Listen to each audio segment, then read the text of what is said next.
Welcome to the latest episodes of Kicks, Cleats, and Athletes. It's your boy, Young EJ.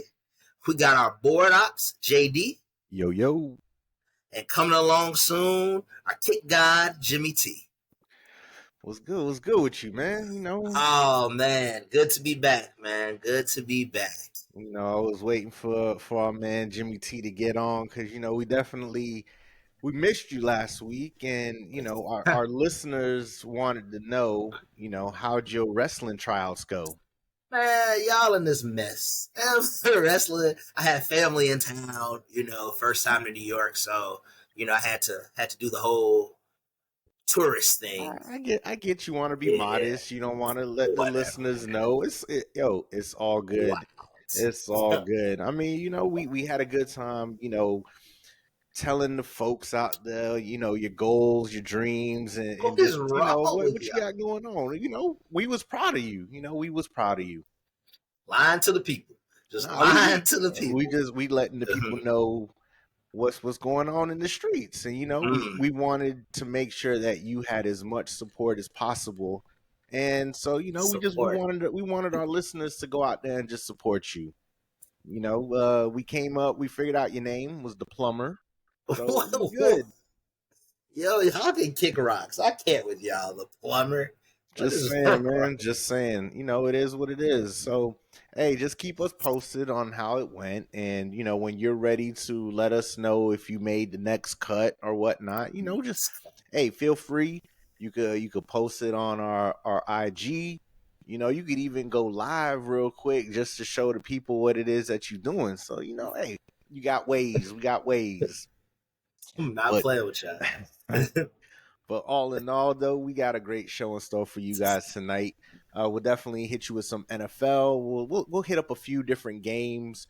Our front runner for MVP 4 weeks in, and of course, we got to talk about the big trade that happened last week. Dame going to Milwaukee, even Drew moving on to Boston. So we'll hit on that, and then what's next for Harden. We can't leave you guys without kicks of the week and some trivia. So we got a great show in store for you tonight, and we'll just jump right into it. So we'll hit the NFL. We just hit the end of week 4 with Seattle closing it out against the Giants, the terrible Giants. So that ended our week 4. But the one game that built a lot of anticipation, everybody was I think locked in to see how the Dolphins would have looked off of coming off of a 70-point performance against the Buffalo Bills, their arch rivals in the AFC East. And right now, Buffalo is the team to beat in a sense in the AFC East. That they've won the last few years. So, Miami's still trying to find their stride, and Buffalo looked like the bigger brother and was like, "No, you know what? You're not ready just yet. Like I'm still here, and until you get to our level, we're still here." So what stood out to you about that game? Like, watching that Miami game, taking their first L of the season. What stood out to you? I mean, you hit the nail on the head. The Bills were the big brother, and they showed why. We looked like we were feeling ourselves. Like we hit a growth spurt over the summer. We were like, yeah, we ready to beat Big Brother, and they hit us with that grown man strength. Yeah, We they were did. not ready for it. It was they just came out locked in, and they knew that they wanted to make a point to be known that they were the head of the AFC East, and that we were going to need some work to be where they were. I mean, defensively, we were just awful. Yeah, Couldn't tackle. Had Stefon Diggs. Just he's a great player, but man, he was looking like the greatest receiver of all time.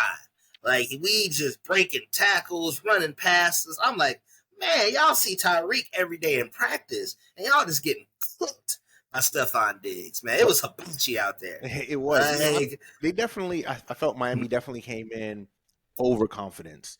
yeah, Especially when you just drop 70 on a team, like your ego, everything is just through the roof. Like you're just exuding all of this just energy and just confidence.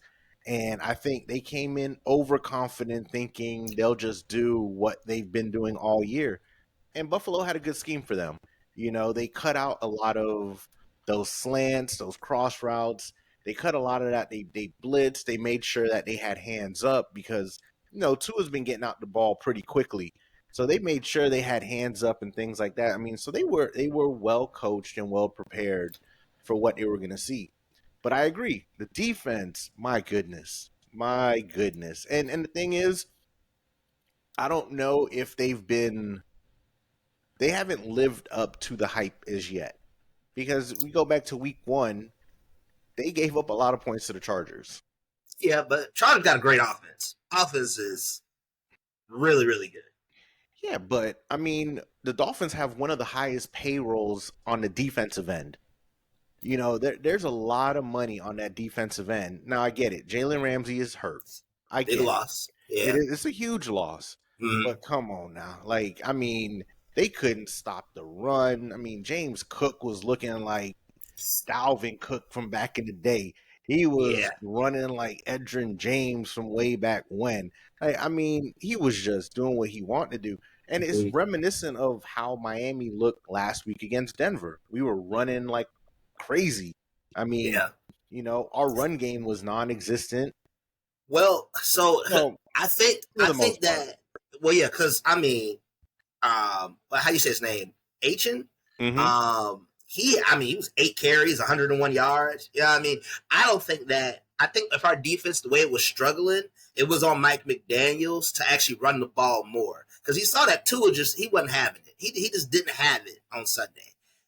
They were literally not letting Tua kill him with like you said, the crossing routes, getting Tyreek involved. And if you see that our defense is just getting torched out there, you got to give us a little ball control. You got to let them rest, kick them off the field. And if we got a guy who's cooking like that, you got to kind of give him more touches. Like 8's not enough for him to get a $101 off 8 carries. That's not enough touches. Not enough touches. I know like the game was it got out of hand rather quickly.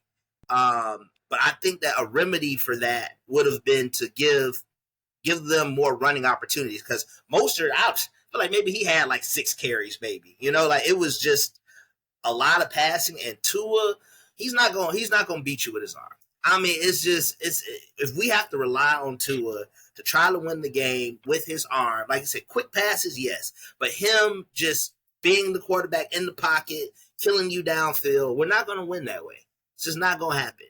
Even when we put up 70, Tua had like 300 some yards. Mhm. It was a lot of the run game, so I would have definitely thought that we would have leaned a lot more on that. And we didn't.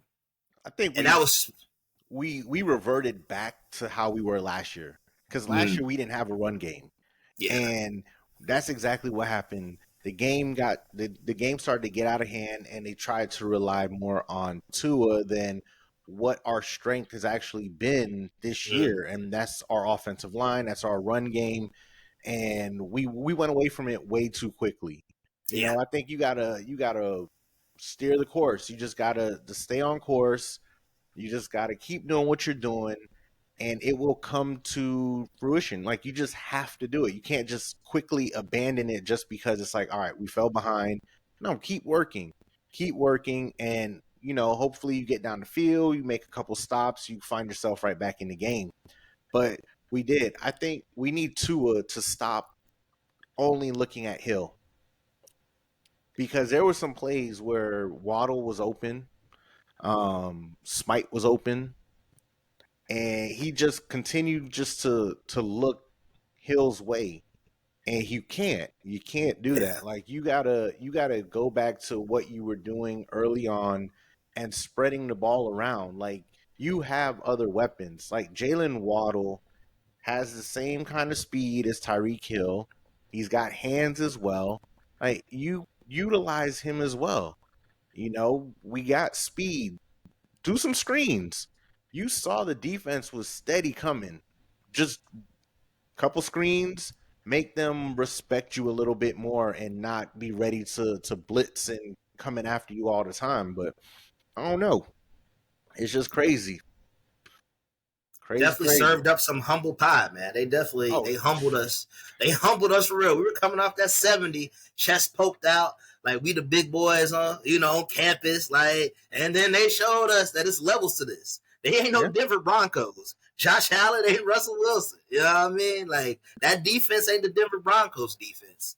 And we were definitely humbled. Yeah, we were. What's good? What's good, Jimbo? What's up, guys? What's up, guys? I assume that we're talking about the Dolphins Bills. Yeah. Yeah. Unfortunately. Gotcha. I'm sure you guys gave all the listeners they need for that.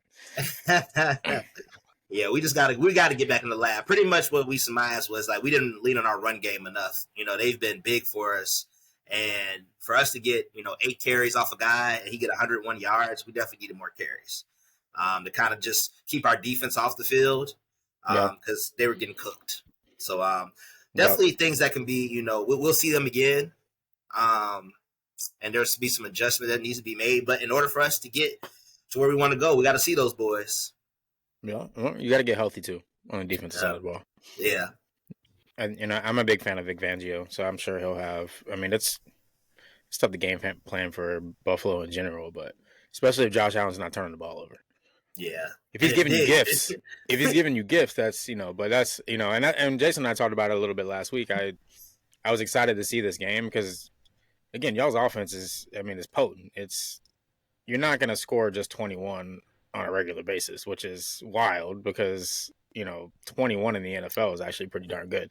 Mm-hmm. They're going to score 28 and 30 on most weeks, but Buffalo's defense has been nice, and they still don't even have Von Miller coming back yet. So I think he's practicing this week. So I was excited to see it, to see how the game plan goes. But it's in Buffalo. You got them again down in Miami later in the year. Yeah, try to split that and see how it goes. Can't let Diggs go off for 3 tutties. Can't do that. Yeah, I mean, yeah.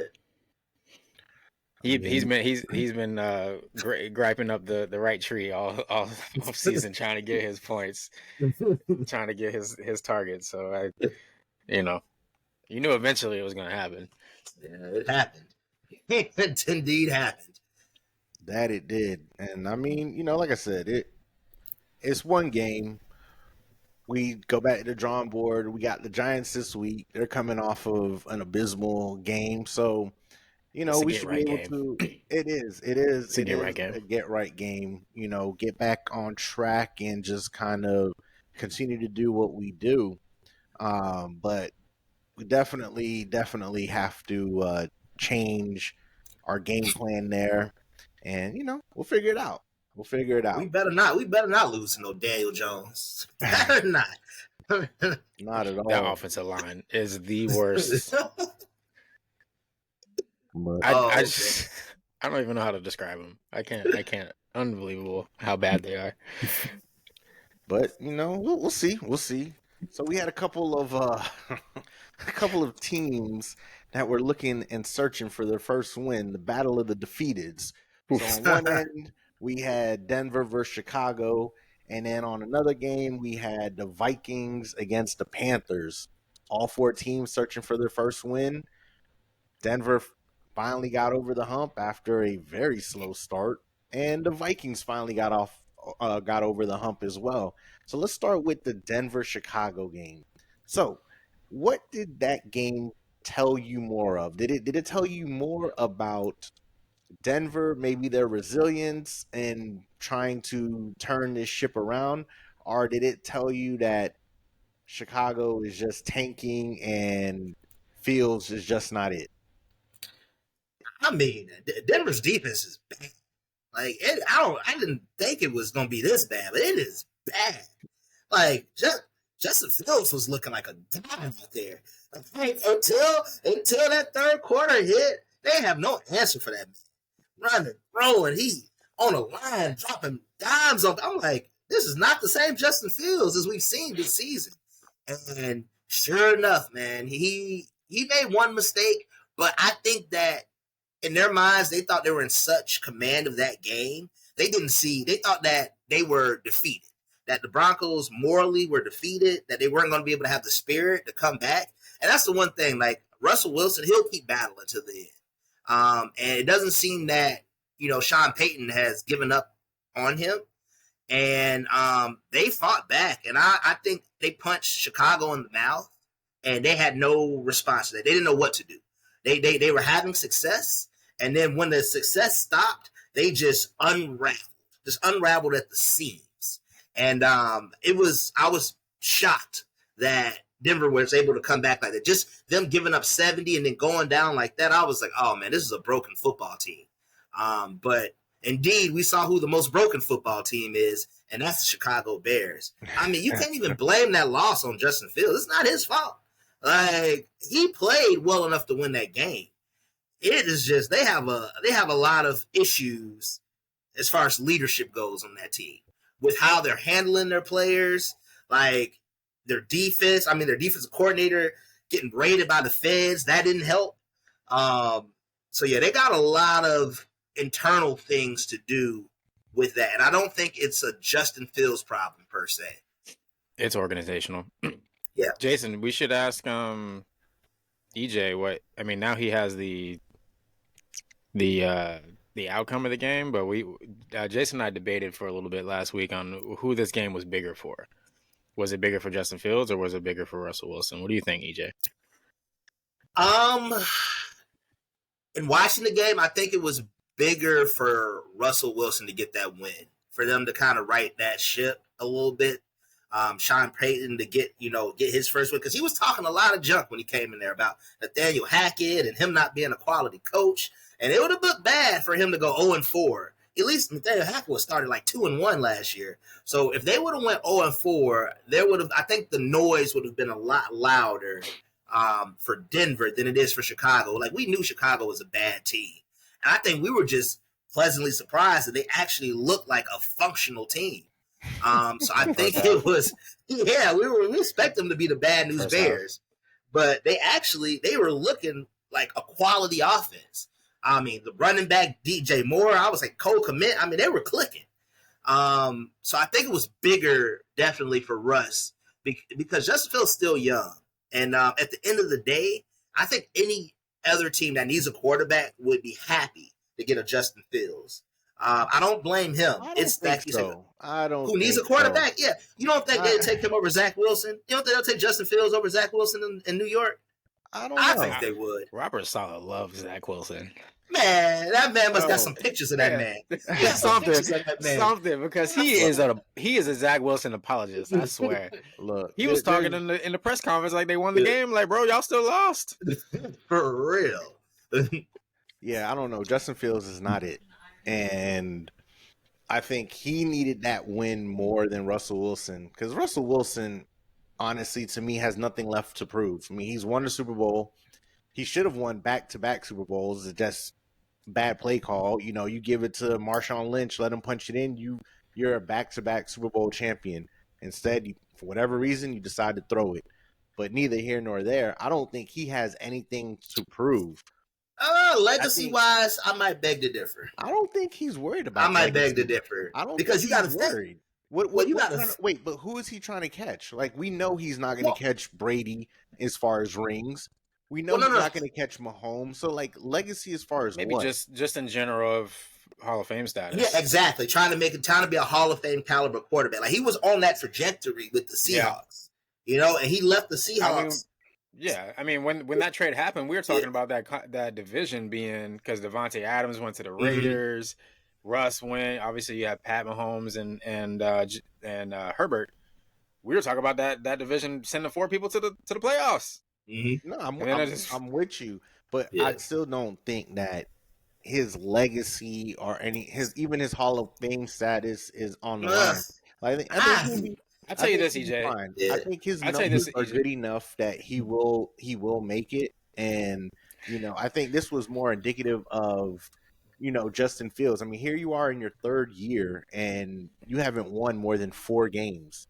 So it's like, at what point in time as an organization are you like, look, this just isn't working, and you move on? So I think it was bigger for him to show, like, look, I could win these games. I could be your franchise quarterback.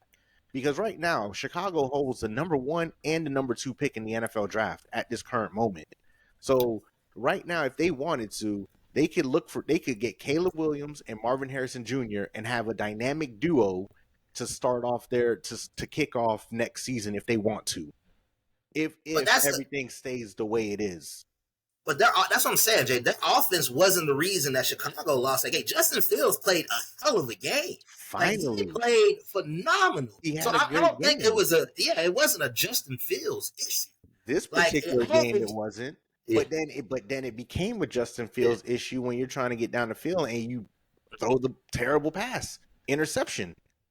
So I mean, so it's one of those where I just feel like I think they're going to just continue to ride it out with him, and if they have the number 1 pick when it's all said and done, they're going to draft Caleb Williams, and Justin Fields is either going to be the backup or they are going to try to trade him somewhere for maybe a mid-round pick, like a 3rd or 4th round pick. But the Bears are not on Caleb Williams' list. You see, he released a list. Oh, did he? Of teams that he would play for? I know that there was speculation about him, if whoever had the first pick, if he wasn't feeling it, he was just going to go back to USC. The list came out within the last couple of days. It might have even been today. Everything gets jumbled up in my mind sometimes, but it was, and I might miss a team or here or there, but the Bears absolutely were not. Now, you might be able to sell him and say, hey, we got the number 1 and number 2. We're going to get Marvin Harrison Jr. He'd be like, all right, let's go. But it was the 49ers. It was 49ers. He ain't gonna have it picked. This is but no, seriously. Like, he's like, I'm gonna make more money in NIL deals next year than I will as a rookie. As he literally said this, that as a rookie in the NFL and NIL, and so if he stays, he's gonna make more money. So he said the 49ers, the Vikings were one of them, obviously because of Justin Jefferson. I told y'all that. The Vikings were one of them. Dang, now I'm blanking. There was 4 other teams on there though. I think there was a New York team on there. There was another team that was highly. It was up there. It was a team that's good. He wild with that 49ers mess. Who doesn't want to? Who doesn't? I mean, Man, they got my dog Brock. Can't lose, Brock. Come on, man. My dog, don't lose. Man, don't lose. Well, I mean, when you have Christian McCaffrey scoring 4 touchdowns every week. I mean, it's not every week, but you're right. He balled out. But dang, I'm mad. I don't know. I don't know. I just don't get it because I don't know if he said this or if it was rumors though. I did say that he came out and said it. I don't know if it's obviously they're leaking it on purpose. So, well, I mean, he's come out and said that. Well, I don't know. Well, okay. I don't know if he said, but I mean, it's been widely reported that if whoever has the number 1 pick, if it's a team he's not feeling, he's just going to stay in college. So I got the 5 teams for you here. Okay. Cowboys, Raiders, Vikings, Giants, and 49ers. I knew one of them was the Giants. I did a New York team. So honestly, all right. So this with that list, 49ers definitely not going to happen because they're not going to have a high. They're not going to have the capital. They don't even need a quarterback. Well, they're not going to have the capital to get to him anyway, so it doesn't matter. The capital. The Raiders might, the Vikings might, the Giants might. The Cowboys won't have the. Well, the capital. I mean, the Cowboys could throw a couple things, but I doubt they do that. Jerry Jones isn't a big. Let's jump to number 1, but the Cowboys would have to do a whole lot to get to the number 1 pick. I mean, they're giving up a whole lot, and they pretty much have to tank. The 49ers, like we just said, not going to get there. Well, they could get to the top 5, and then Caleb Williams is like, I'm not going to whoever's number 1, and then they make a trade at that point in time, kind of like the Eli Manning situation. You got to give up too much there. Oh, I agree with you. I think that's the point, is saying that he's going to make so much money as in NIL next year that he doesn't have to come out. Yeah, but the 49ers are playing Brock's peanuts. He's only making peanuts. Let's be real about the situation. Any team that has the number 1 pick is terrible. They need a whole redo. So if you are just going to be stuck on you want to go to specific teams, then you might as well not even worry about going into the NFL. Don't even go into the draft. Just try to let somebody pick you up on a practice squad and go in as a free agent. So don't even enter the draft. Just what's the rule on that? Can you just bypass the draft and just do whatever you want? Or do you have to enter the draft to be able to be eligible to be a player? Like, do you have to put Yeah, your name into the yeah, I draft? think you have might, to. Yeah, I'm you pretty might sure you have to, to enter like, the yeah. draft. Because Yeah, but he I just feel like pull we up would Eli. see this more often if it was, a situation where you didn't have to enter your name into the draft. Yeah, you got That's to. true. Yeah, But he'll I'm try to pull an saying, like, Eli. I mean, But one of let's those be teams real, I though. told you, the Vikings, could easily be up there in that number 1 pick. Well, I mean, even this year they could. I mean, they're one and not three. the best, and I mean, Cousins is getting there where, hey, we could start looking, especially to pair with Jefferson. I mean, you got this young star receiver. Might And be he got his time. boy Even from though last year. Addison is on the squad too. Even though I'm not sold on Caleb Williams as an NFL quarterback. Granted, I haven't seen him play in the NFL. I just don't think it's going to work out. I just don't. But we'll see. We'll see. He look like he got the skill set. I mean, he knows about having a team that's defense sucks. So it wouldn't be new territory for him. Nah, I mean, but again, whatever team he goes to or whatever team winds up with the number 1 pick, it's going to be a team that is looking at rebuilding. It's not going to be a team that's competing and contending for a Super Bowl every year. They're not going to be there. So he's going to have to just roll the dice. I'd like to see this play out and it backfire in 2 years. Every team that picks in the top 5 is somewhere he doesn't want to go.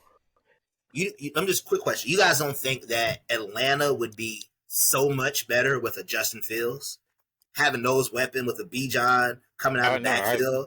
I do. I think so. To go back to the question, EJ, I was on the other train. I thought it was bigger for Russell Wilson because Justin Fields is still young. Even though this or the GM and the coach were not the ones that picked him, right? So if they decide to move on from him, I still think there's enough people in the NFL who's like, oh, I can do something with this guy. If Russell Wilson fails, he's done. Yeah, if Russell Wilson fails, he's done. Like there's nobody. He's too expensive to be a backup quarterback. He might become a journeyman like Baker Mayfield, but he make a ton of money. But he brings a lot of now with everything that's come out in Seattle and the whole situation in Denver. I feel like he becomes one of these quarterbacks that it's not worth the cost and having him in the building for a backup for your young quarterback or whoever you have in there. So I think this is, if he doesn't get it right, it's his last ride. See what I did there? He thought he was Tom. He thought he was Tom Brady. He can come in there and be like, "Oh, got the hardware, make demands. I'm in my own office. I'm gonna do it like this. Let me cook." And cooking was terrible. And this year, like I said, if he don't make playoffs anymore, because that's what it's looking like, they just don't look like a playoff, anywhere near a playoff caliber team. The Broncos. So the Broncos. They just gave up 70, EJ. They're not a playoff team. So that's what I'm saying. So this is year 2. And then 28 to the worst offense in the league. Yeah. Look, but I mean, can you put all of that on Russell Wilson again? No. And we agreed on that last week too. Yeah. You can't put it all on him. It's not on him. But at the same time, if they go into playing defense, at the same time, if they go into rebuild mode and they decide to cut bait, it's that's why I felt like they needed to go out and start winning some games. But at the very least, they're like, all right, well, we can keep Russ and start to try to find some other ways to win. Versus we're picking in the top 5, we're gonna draft a quarterback. I look at it like this. When it comes to that situation, again, Russell Wilson isn't the one out there playing defense. If Russell Wilson every game had 4 or 5 turnovers, then I'd be like, yeah, he's costing them the game. But it's not like he's turning the ball over. It's just they're not moving the ball like they should. And when they are scoring points, the defense is scoring. The defense is giving up more. Because again, like Jimmy said earlier when he first came on, he was like, NFL team putting up 21 points, that's good. When Denver got beat by Miami, they put up 20. So it's not like they got blanked like, the Giants did last night, only putting up 3 points. They put up 20. They defense gave up 70 points. So I think there's more fault there on the defense and just all of that over it being like, Russell Wilson is just not who he was. I mean, the quarterback's supposed to be the leader, right? Supposed to be the leader. It don't seem like that's really Russ. I mean, it seems like it would have been more, it was a Legion of Boom and Pete over in Seattle. They gave the man the opportunity to be the leader at Denver, and like those boys were ready to meet me on Russ last year. I mean, they was ready to be like, nah, this dude ain't it. So I'm just, he could be a product of a system, of an environment. You're not saying he's a bad quarterback. I just don't know if he is what we saw in Seattle. I mean, he might be a quarterback that needs to rely on a strong defense. So let's do this then. Do you think he would look better if he was on the Dallas Cowboys over Dak Prescott? Russell Wilson? Yes, Russell Wilson. I don't, because I'm just going with EJ's theory about the Legion of Boom. Pretty much being behind this strong defense. So would the Cowboys offensively look better with Russell Wilson over Dak Prescott because they have that strong defense that he could fall back on? I mean, it's kind of hard to say this season because he hasn't had to look good. That defense has been so top notch. It really hasn't asked Dak to do much. They really just asked him to be a game manager for the most part, outside of that fluky Arizona game. So even the game against the Patriots this past week, they really kept it super vanilla because the defense was scoring left and right. I mean, so I can't really say that he would be so much better than Dak because I think they would probably not ask him to do too much more than what Dak's doing. Right. Jason, here you go, right? I just want to share his stats for the season. And obviously there's more stats, but his numbers look good right now. He's Russell for Wilson? the regular 67% Exactly. completion, 1,000 yards, 9 to 2 in a touchdown. Yeah, 9 to 2 touchdown interception ratio. Saying. Dak has 4 touchdowns and 1 interception. He's only thrown 4 touchdowns in 4 games. Well, when your defense is scoring, your defense scores 2 touchdowns a game for you. Yes, you ain't really got to do much. Yes. I agree with you, Jason. You brought up that whole fluke game against Arizona. No, that just shows you that you need your quarterback to be able to put up points too. Like if your defense is not going to be able to play at that level every single week. Wait a second. Jay. They're playing Arizona. Now, come on now. Arizona played San Francisco tough in that game in about 2.5 quarters, and then they got away from them. But I mean, they're playing with. You can't name more than 4 players on that team right now, maybe 5. Oh, Arizona. So, but they're playing tough, man. I'll tell you. I'll tell you this. These are professional athletes, the best of the best. So even though you got a dumpster fire of a team, they're still professional athletes, and they're gonna go out there and do what they can. And so, I'm not going. I'll say that the team is trash, but I'm not going to be like, well, they were playing. Yeah, they are a team that's getting beat down on. However, they are professional athletes, and to my point is, Russell Wilson has better numbers than Dak Prescott right now. Yes, you are right, but it's also I feel if Russell Wilson was on that Cowboys team as a quarterback, I think that he would have the same type of numbers. No, they would look better off. Why wouldn't they? Because they're not asking. They wouldn't ask weapons. Legitimately, that's not how the offense is run in Dallas. They want to run first now. They're not a pass first offense. They want to run the ball. And now that they have their defense is so on fire like it is, they don't take unnecessary risks. They're not trying to move the ball downfield. Well, they're trying to limit all the mistakes Dak made last year. That's what they're trying to do.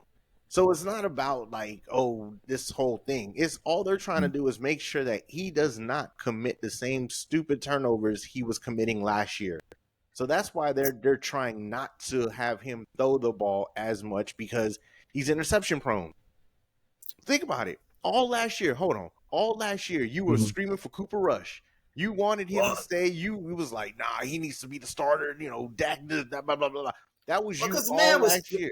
Man was coming off injury. Year. It was trash. He was coming off energy. He was off an injury. And he was playing like trash. You're right. I'm saying this year, I'm right. The fundamental makeup of this team is just different in the such that you don't need your quarterback to do that. No, I think this year Yeah. McCarthy's trying to make sure that he don't lose his job. That's what is happening. So right now he is going to lean heavy on his defense, and if he can make sure that Dak doesn't turn the ball over, he's going to be happy with it, because this is a make or break year for him before Dak. Yeah, I mean, Jerry loves them. I mean, they're going to be in the playoffs again, just based off of how the NFC is. But Russell Wilson, do I think they'll probably go further with Russell Wilson? No. I think they'll still get stomped out by 49ers if they had Russell Wilson or if they had Dak. It'll be Philadelphia would still beat them if they had Russell Wilson or they had Dak. I don't think that Wilson is such this game changer that he's going to propel them so much farther than Dak could. Well, I mean, we'll see this weekend. Sunday Night Football, Dallas versus San Francisco. So we're going to see. That's will be a good one. Well, I mean, it's Sunday night. San Francisco's the cream of the crop. Are they? Are they? They didn't make the Super Bowl last year. So how are they the cream? How are you? They got hurt. He got hurt the first series. Oh, the very first you're series. Still sold on Brock Purdy, aren't you? What? Loves him. Loves him. I'm not. I mean, I feel just like you said. I mean, he's a game manager. Oh, he's a game manager. Oh my goodness gracious! Wait, hold on. You just talked about how Dallas throwing. You just talked about how every quarterback in the league. Come on, man. Man got Brandon Ayuk out there looking like a god. Man, come on, man.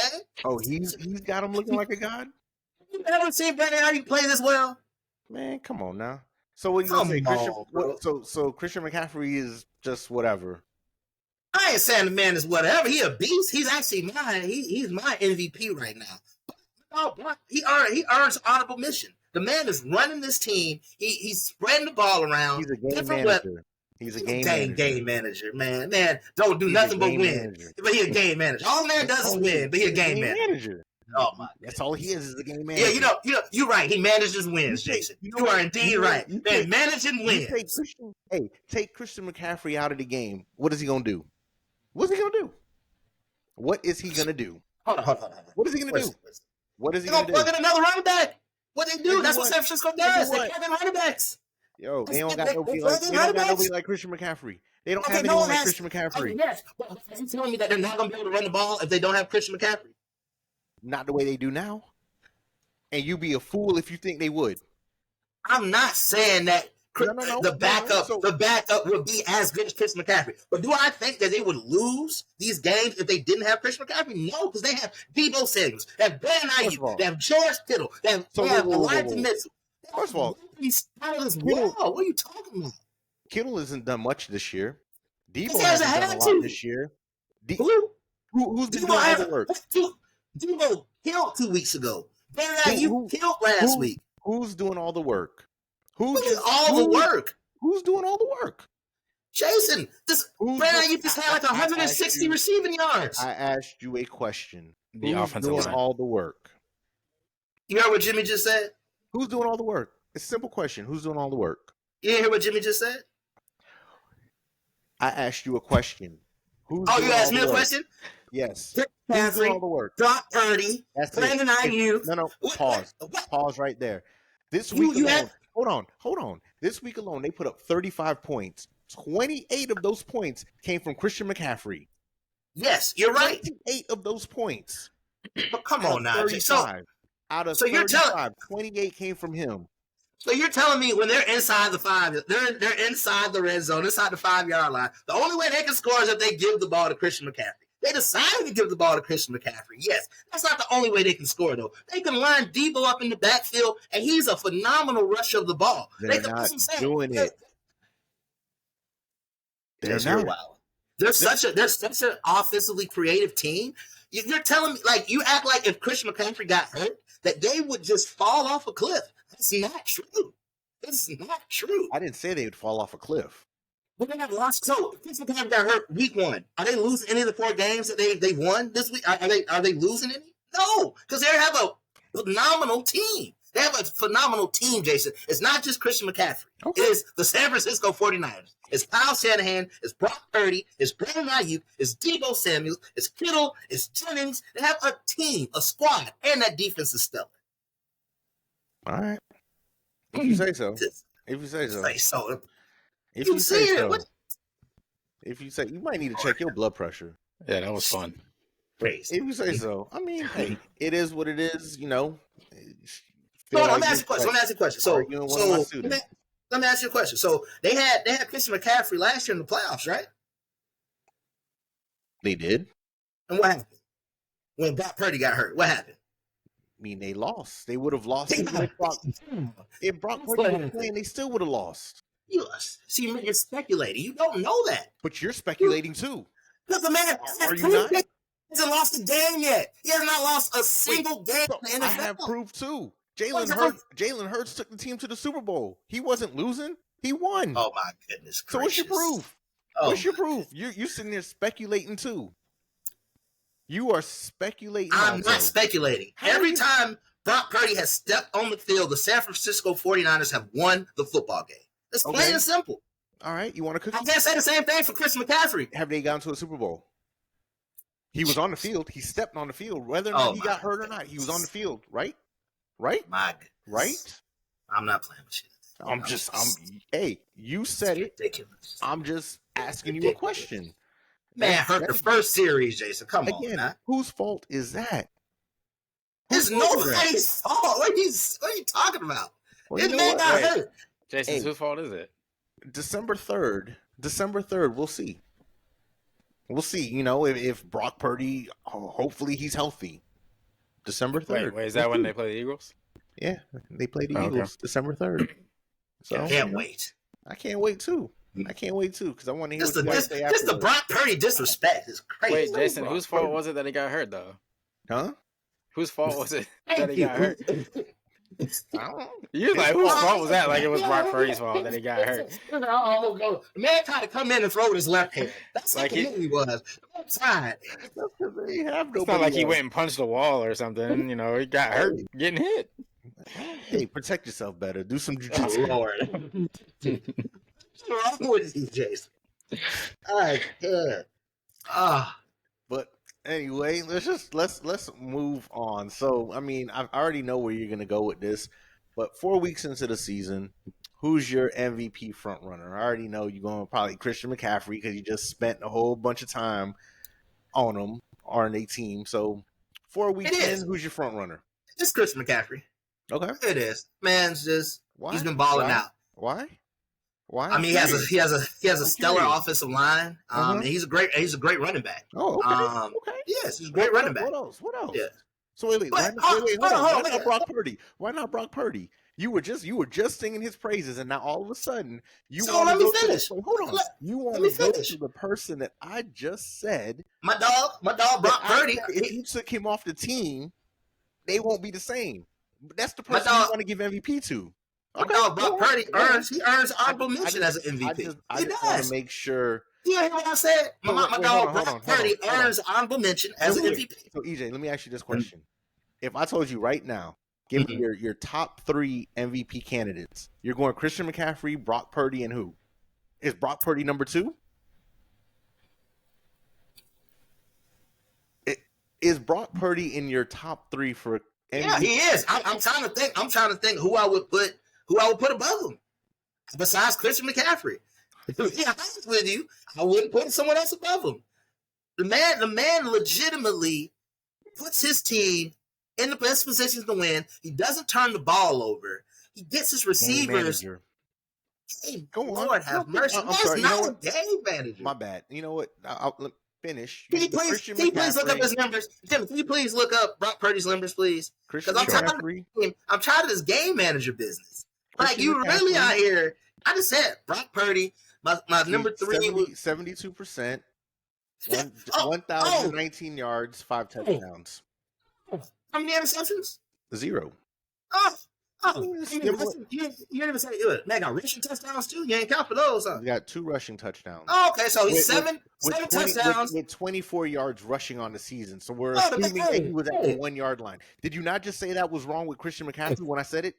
All I'm saying is, hold on, wait a second. Brock Purdy hasn't turned the ball over this season. He's won the games. He has 70+% completion percentage. Actually, he has 4 fumbles with 1 lost. So I meant interception, but okay. All right. Okay. You just brought up. Wait, time out. You just brought up. Oh, doesn't he have rushing touchdowns?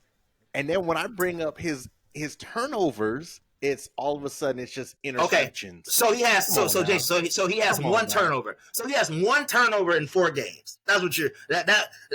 Well, that just lets me know that the 4 other times or the 3 other times he got lucky that a lineman or somebody got the ball back. My goodness. Anyways, number 3. No, don't worry about that. Just go back on your little soapbox about CMC and why he's your front runner.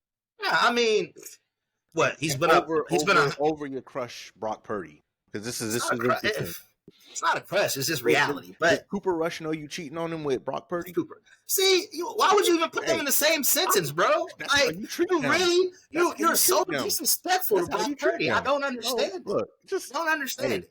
But it's CMC. I mean, he almost tied Jerry Rice's touchdown record. Wait, I do think it's 5 in the game for Jerry. He got 4. I thought it was no, he broke the consecutive games. No, I'm talking about the single game. Oh. Yeah.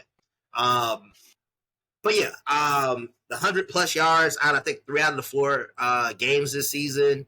I definitely got to give it to CMC, but my dog Brock Purdy, he deserves some consideration because he has been balling out, left off where he left off last season. No losses for that man. Shout out young Brock. All right. Jimmy T, who's your front runner for MVP in this young season? Trevor Lawrence? You're gonna be no. What?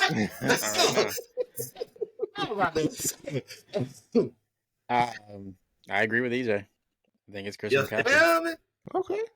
I think it's Christian McCaffrey. But you. Well, who number? All right. Okay. So number 2 then. Number 2. Who's your second? Who's your number 2 then, Jimmy? Number 2, I have a tie. And well, okay, never mind. Because one just beat the other. So it's Josh Allen over Tua. And then the 4th, really? I got a 4th. The 4th would be Chris Jones. The way he impacts the game for Kansas City on the defense side of the football. Okay.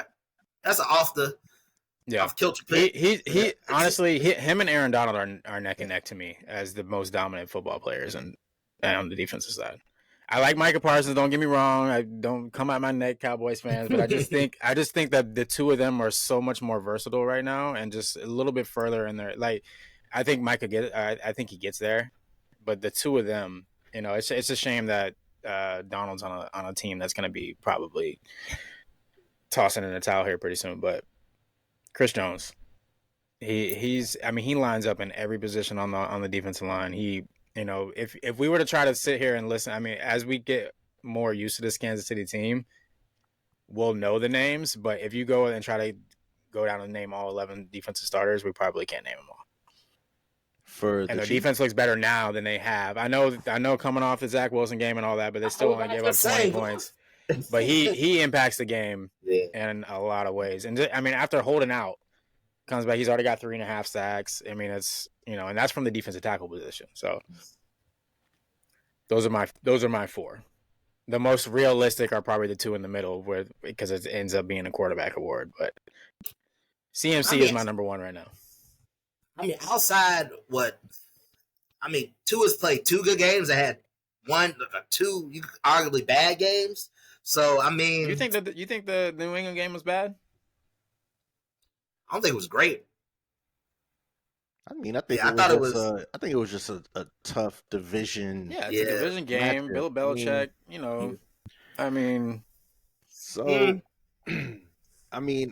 division games, man. The match, the styles make the matchup, right? Sometimes there's just teams that you don't match up well with. It's simple as that. Don't The seem like we games, you see them twice a year. they know what you're bringing. It's a little easier for not easier, but it's you know a little bit more about game planning for them. So I never take those division games into like if they have if they're averaging 400 yards a game and they come down and average 299 instead. Like I'm not looking at that like, oh, it was an off game. I'm looking at it as a tough division matchup.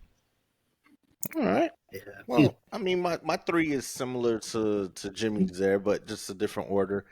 I actually, even with the loss, just if we're looking off of numbers, strictly numbers at the moment, Tua is my MVP right now.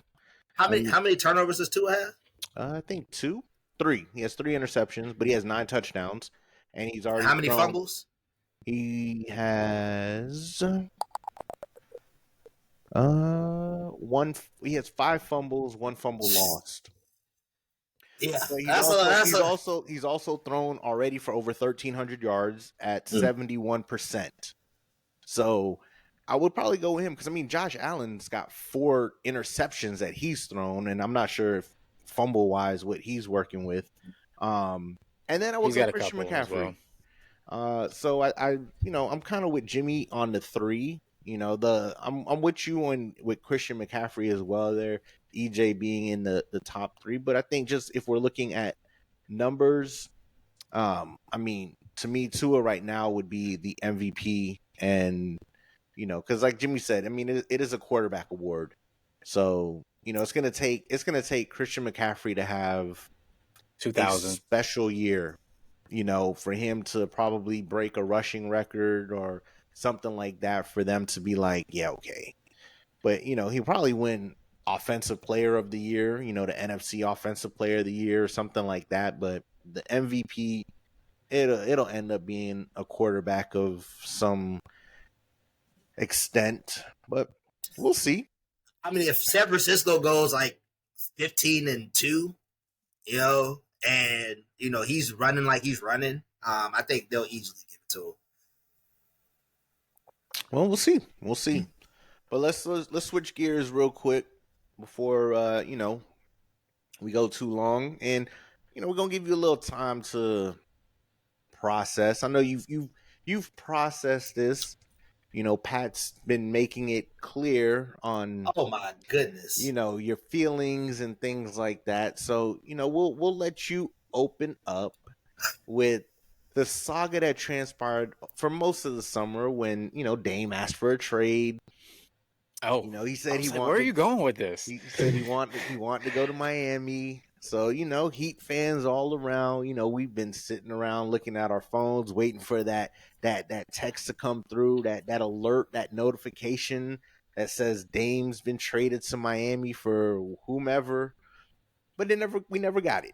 So what we got instead was Dame's been traded to the Milwaukee Bucks. You got a perm. Is what you got. A new hairdo. He went. Well, Jimmy Butler went back to the braids. He already went back to the braids. Yeah. That was only because he likes clowning with his. He likes to troll. Every year. Last year it was the extensions. Yeah. He likes to break the internet. Yeah, it's like he goes to world. It's like he goes to World of Nations before he comes back for training camp, and he's like, Did you see the meme? The Hey Ya, the Andre 3000 meme? Yeah, him playing the guitar. I was like, oh my gosh. But nevertheless, how do you feel, Dame, to the Bucks? Oh man, take a sip for this one. Basketball soul hurts. We were promised something, and it wasn't delivered. What were you? I'm sorry. I know we're supposed to let him go, but what were you promised? We were promised Dame.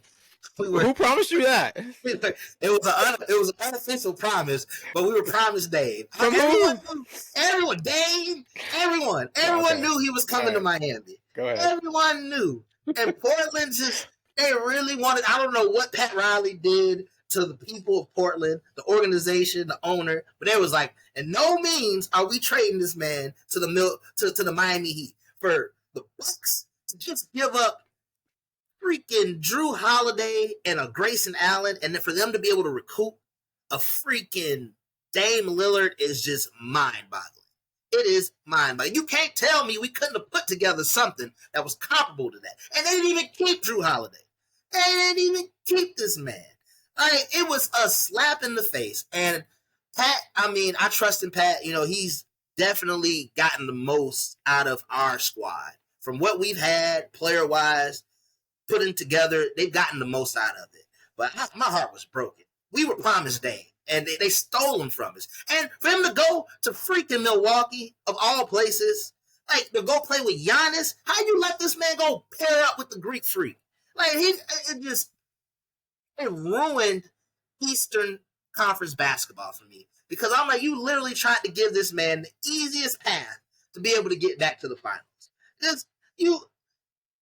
You could have gotten something from anybody else except these boys. And just on a side note, I went to a baby shower over the weekend. Oh my god! And that'll be good. The gentleman's baby shower. He's a minority owner of the freaking Bucks, and literally he got everybody in the Dame baby shower at different points throughout to ask me how I feel about Dame going to Milwaukee. It was the worst baby shower I've ever been to. Literally random people.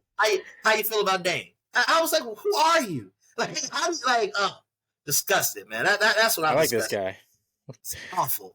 We need an introduction. This guy is awful when it comes to fantasy football and his shenanigans, but the guy that we're talking about, the baby shower guy? Yes, the baby shower guy. Man. The baby shower guy. Hey, but look, all right. So, yes, I'm with you to an extent. Sold a bill of goods. I don't know about sold. I think more so anticipating, hyped, right. Just ready for that news. Those are good words. Man, Dame, he released a video with Will Smith in the background, the Miami song. He was in the restaurant bouncing to it. Come on now. All right. So the way I look at this is the Portland organization pretty much said, F you, Dame. Since you want out, we going to do what we want to do. Because if we're going based off of reports, the Heat offered more than what they accepted from Milwaukee. Because you got the young player that you said you wanted, even though you said you didn't want that particular player. You were getting the draft capital that you said you wanted, and we had another team involved that was willing to take on Tyler Hero. So I just feel like they just didn't want to send Dame where he wanted to go. I think that's exactly what happened there, because the reports came out that the only time Portland came back to Miami was like, oh, well, we want either Bam or Jimmy. That's who we want. And, let's be real. Come on now. You knew that wasn't even an option. And so I think that's more so what it was. And they played it out until, it's like, okay, you know what? We'll send you here and we'll flip the next person. But I really think it was a disservice to Dame because of what he's done for the organization, and they're not going anywhere. It'd be one thing if they were building something around him really to make them competitive and to give him that ability to, strive and play for a championship. I get it. But they're not. They're in a full rebuild mode. And at his age, you want to win now. He's been loyal. The least you could have done was really work out for where he wanted to go. Make it work, because he could have asked for a trade 5 years ago. And he probably would have had a ring by now. He probably would have been in a better situation. But he stayed loyal to them, and all the BS they told him about, we're gonna bring in these people, we're gonna rebuild, we're gonna build around you. And they didn't do it. And so you can't fault him for it, but I think the organization, I think the general manager, I think all of them just said a big F you. We're just going to trade you wherever. We're not going to send you to where you want to go. I don't think it was an FU, Jay. To go play with Giannis ain't really no FU. No. That's they could have, they sent the man. Hold on. I mean the FU to we're not going to send you to where you want to go. I honestly feel him going to Milwaukee is going to allow him to play for a championship a lot sooner than if he would have gone to Miami. Well, that's what he wanted though. Too. He wanted to go to a contender. He said that. And He was so like, I I want to think play for a contender. as constructed, because Yeah. I look at what Portland was trying to get. Portland was going to just strip us of all of our pieces. That's what they were trying to do. So it's like you would have ended up with a team with Jimmy Butler, Bam, and Dame Lillard, and then trying to figure out a whole bunch of players that you could just pick up out the YMCA to build around the team. And I would have loved every second of it. But But the problem is it might not have gone anywhere. So I think overall he ended up in a better situation going to Milwaukee, and they're probably going to win. And as much as I don't want to admit it and say it, but between them and probably Boston, they're going to be probably the top two teams in the NBA this year. You and your who do you feel is going to be better than Milwaukee or Boston this year? I'm gonna let Jimmy speak on it because he had a chance to speak, and then I'll tell you why I feel kind of about that Boston deal. All right. Oh, that's exactly what I'm gonna talk about. So I mean, y'all said it. First of all, I don't think jump into it then.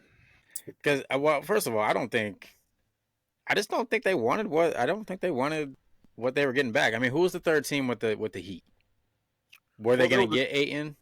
Were they? I mean, they look like they're trying to I think they're trying to reimagine their big room, right? To pair with the young point guard. I mean, this is a young team that I think I don't think they're not going to compete for anything, but I like it as a team that grows together. But it could have happened because Phoenix was interested in Lowry.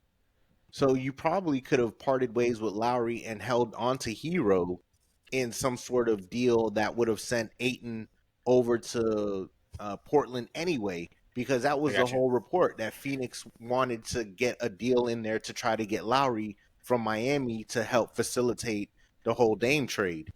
Yeah. The other part of it is, I mean, you want to take care of the player, but you can't just not take care of your organization as well. So I feel like there needed to be some balance there, and I thought there was, in my opinion. I mean, I think they should have gotten more for this. Don't get me wrong. I think it was peanuts.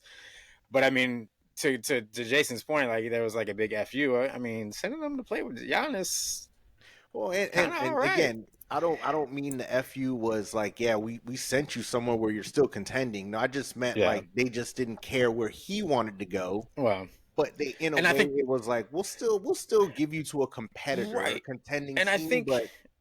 I think that's a fair. I mean, I think that's fair, right? Like you need to be able to pay. Like if this is what really Portland wanted, which I feel like they could have gotten more. If this is really what they wanted, and they send them to Milwaukee, then to me, that's fair to the player. That's fair to the organization.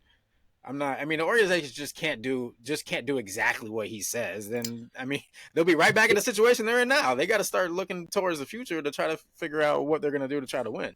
Because they're all going to be fired if they don't. You trade away Dame and your team still sucks and there's no progress, they're being fired. Yeah, but their team still sucks. You brought back Robert Williams and DeAndre Ayton. Really? Well, I mean, they're gonna be big. They're gonna be young. They're trying to get guys that can do pick and roll with their young point guard because he's a pick and roll guy. He's not a huge shooter now.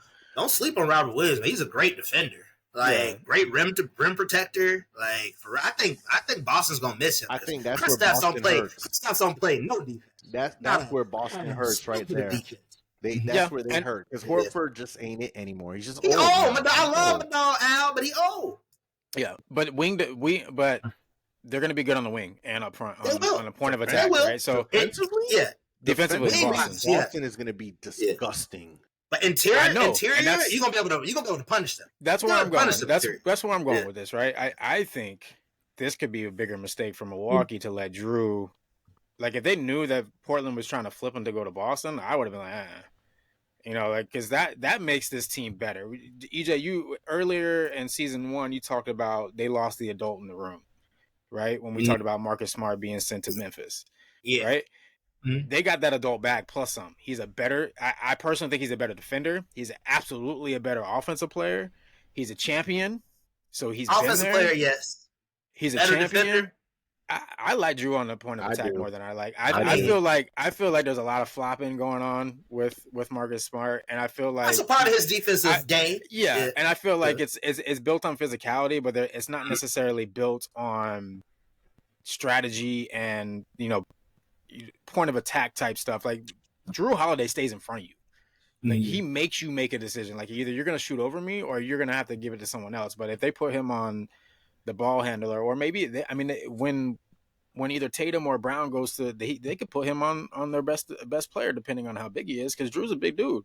So just makes Boston nasty. If Porzingis stays healthy and he shoots from the corners, and yes, inside they're gonna be, but how's the league built right now? It's not built for bigs to go dominate inside. So if they can at least stay within the rebounding game within these, and they're defending the outside, man, I just think Boston's the best team in the East right now. I'd pick them over Milwaukee. Let us not forget that Jimmy absolutely cooked Drew Holiday in the playoffs. Served that man up like hibachi. Cooked that man. Like he was stir fry. Like, so I'm just defense remember that defense in the NBA is, you can still get cooked and be a good defender, but when you have three guys on the wing who are plus defenders, it's tough to do things because they can extend the defense, right? And if you don't have a big that's gonna make them hurt them inside, it's gonna be tough to get your offense going. I think Bam can hurt them. I think Bam can absolutely hurt them. Oh, I agree. Mm-hmm. But I mean, you got to remember, how you getting the ball into him, right? Are you serving him up from the elbow? What are we doing? But that's obviously an individual matchup. I just think overall, I think Boston is a better team than they were last year at this point, or during the playoffs. I think, in my opinion, with this Drew Holiday edition. I see that. Okay. All right. Well, you know what? Hey, preseason's right around the corner. Training camp's about to open. So we'll see how it looks. Season's gonna kick off towards the end of this month. So we almost in NBA season. But you know what? We can't leave you guys without some trivia. And you still got kicks of the week, right? I got something coming. All right. Cooking. All right, no, you good. So I'm gonna hit you guys with the trivia real quick. Who has the most NFL MVPs and how many? I want to say Aaron Rodgers. Okay. So it's a good guess. I feel like that'd be a good educated guess there. What you got, Jimmy? Peyton Manning. Peyton Manning. That's a good guess, too. How many do you think he got? Peyton got more than 4? If Aaron Rodgers has 4, I'm going with 5. And you know what? You would be correct. Peyton Manning has MVP. Hey, man, I got 5 MVPs. I knew it was Peyton. I just didn't realize that Aaron Rodgers had. You had me nervous because I thought Aaron Rodgers had like 2 to 3 because I knew Peyton was up there. I didn't think he had 5. Mm-hmm. But I knew Peyton was up there. Yeah, I did. He won one with Denver? He won one with Denver, and he won a few, yeah. He won the one with Denver, and he won apparently the 4 with Indianapolis. I thought it was a little less than that, but me too. I thought he won. I remember he won the humble player or something like that when he had that crazy year.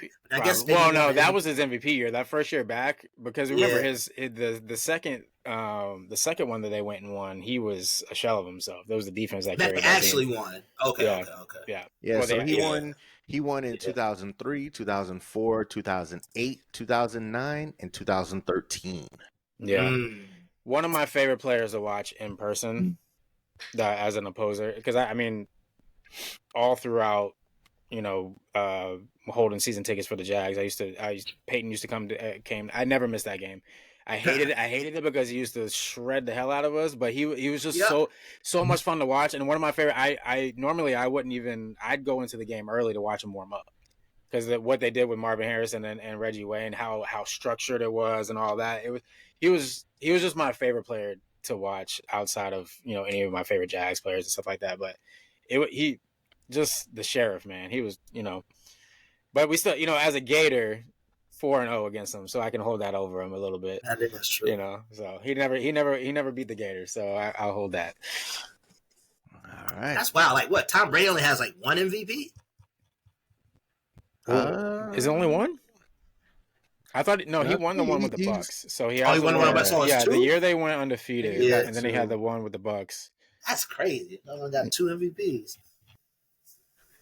All right, what you got for kicks of the week? right, cool. So I'm gonna show you guys.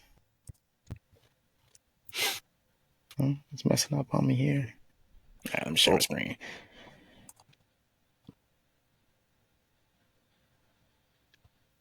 Well, why you do that? I'm gonna get on my soapbox real quick. Lord. Man, do you know? All right, here we go. Sneaker news. Oh, All right. Yeah, cut the soapbox off. Sneaker news is the source for this right here. So the ones that I really wanted to show you, I got kind of cut off here because this was the reflective background. There's two different versions here. There's the gray with the gum bottoms. Those came out today, and I forgot, and I'm really sad.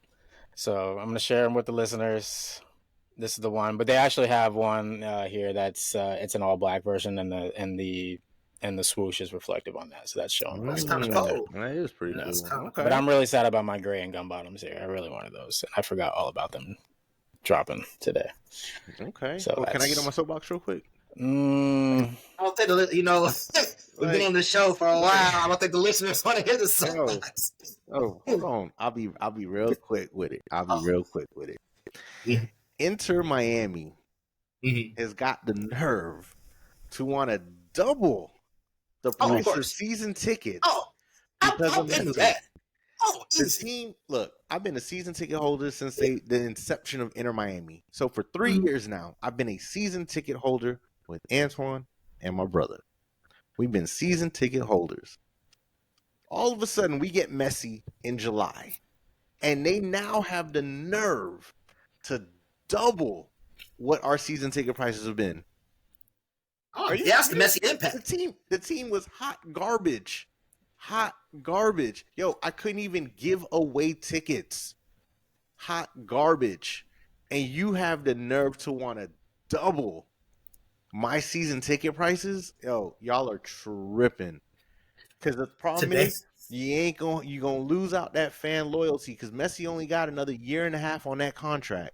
So what's going to happen when he's gone? You done alienated all your fans because you wanna try to get the buck and strike while the iron is hot.